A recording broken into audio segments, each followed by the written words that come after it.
This box of eggs and plastic bags doesn't contain what you think it does. This isn't groceries. Inside these containers is something much, much disturbing.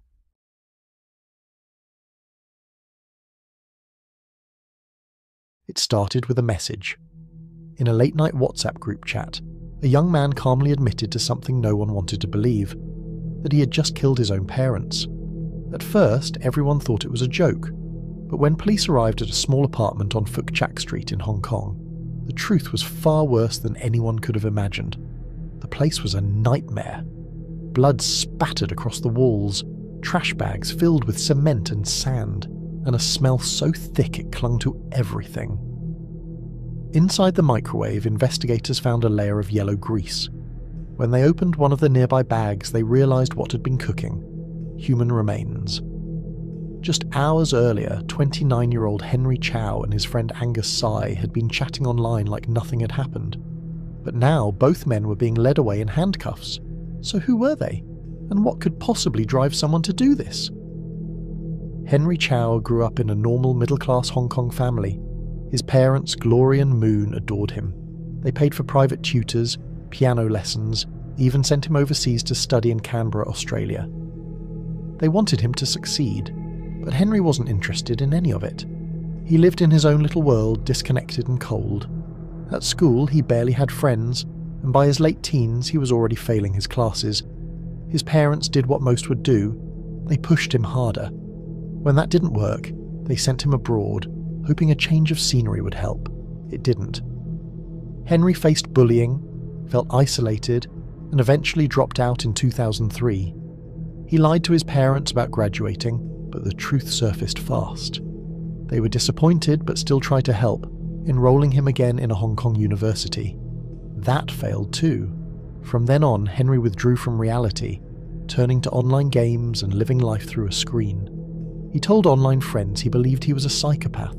His profile pictures were often Adolf Hitler.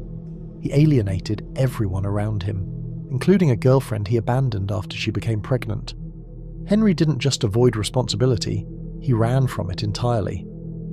By his late 20s, Henry had bounced from job to job, never lasting long. He lived off his parents' money, spending freely despite having no income.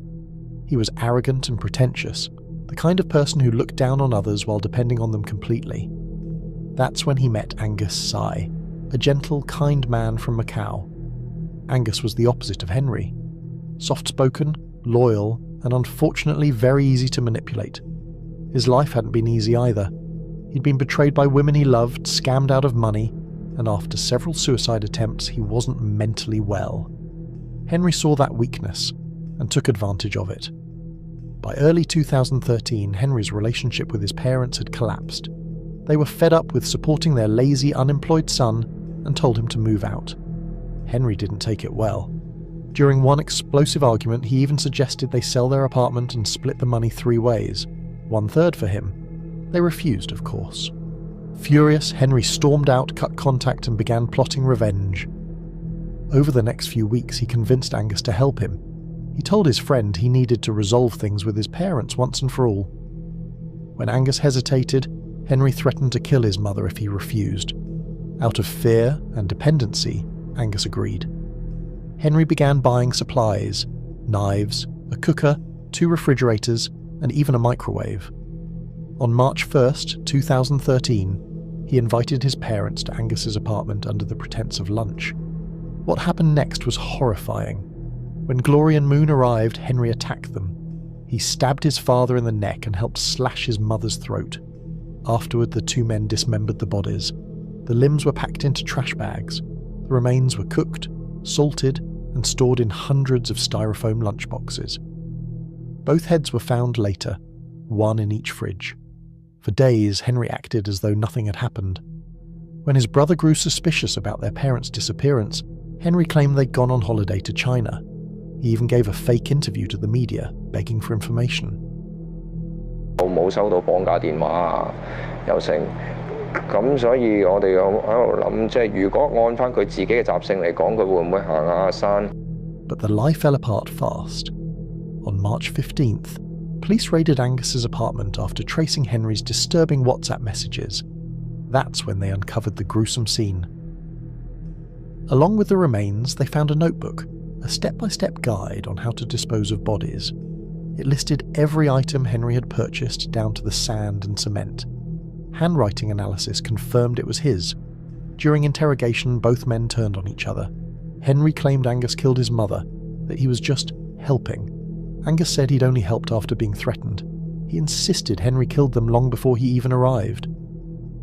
But the evidence, the messages, the notes, the timeline, all pointed to Henry as the mastermind. When the trial began in 2015, psychologists described Henry as deeply narcissistic, obsessed with success, and detached from empathy. He even told friends, "I can't feel normal people's pain." In court, Henry's defense argued he suffered from bipolar disorder and OCD. But after a second evaluation, those claims were dismissed, replaced by a diagnosis of personality disorder and extreme narcissism. The jury didn't buy his excuses. He was found guilty of murdering his parents. Angus, on the other hand, was acquitted of murder, but convicted for helping dispose of the bodies. He'd already served 2 years awaiting trial, so he was released immediately. Henry was sentenced to life in prison plus 9 years.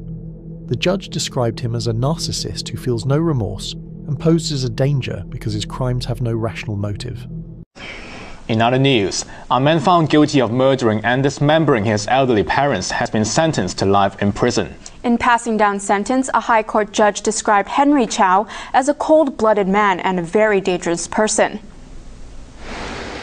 The man who carried out the double murder that shocked the city 2 years ago was jailed for life today. The sentence came after 31-year-old Henry Chow was found guilty last Friday of murdering his elderly parents. High Court Judge Michael Stewart Moore described Chow as a cold-blooded man. Despite pretending to have mental problems, he had planned the murder for 6 months and was very aware of what he was doing, the judge said. Stewart Moore said Chow's parents had tried to give him the best they could, including sending him abroad to study. On the day they were killed, Chow had tricked them into believing that they were going to help him tidy his flat.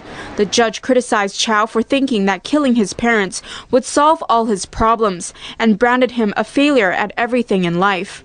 The judge said he will include Chow's psychiatric report into his personal records, so when the authorities consider rehabilitating him, they will be aware of the danger he could bring. Chow was jailed for life for the double murder and also sentenced to 9 years and 4 months for 2 counts of preventing the lawful burial of his parents. It's tragic when you think about it. 2 parents who wanted nothing but success for their son ended up dying at his hands. Their other son lost his entire family overnight. And for what? A few dollars and wounded pride. Henry believed killing his parents would somehow rebirth him, that it would free him from his failures. Instead, it cemented his legacy as one of Hong Kong's most chilling murderers, a man so lost in his own ego that he saw the people who loved him most as disposable.